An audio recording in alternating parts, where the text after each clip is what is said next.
cette fidélité à Bunus, évidemment que je la revendique. Vous pouvez bien imaginer l'affection que l'on peut mettre à ce rendez-vous annuel depuis toutes ces années.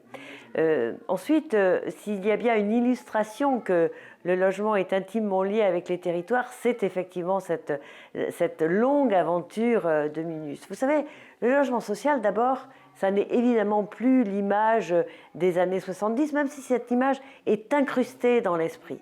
Le logement social, c'est quoi? C'est un investisseur pour la Nouvelle-Aquitaine, c'est 1,4 milliard, dont 98% pour les entreprises locales.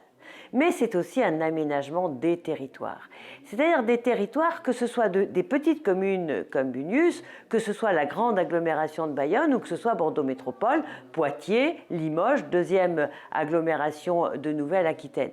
Et ça, si on ne fait pas ce lien intrinsèque entre le logement et les territoires, on perd de vue tout ce mouvement qui s'est promu instantanément sur la valorisation rurale, la proximité, la mobilité aménagée, parce que l'aménagement des territoires, c'est plus que le logement, c'est l'habitat, c'est l'emploi, c'est l'activité, c'est la mobilité. Voilà mon credo et j'y suis fidèle, comme je suis fidèle à Bunus, parce que je crois profondément à l'avenir du logement social. Le besoin en logement est évidemment plus fort en métropole par un effet relatif de population.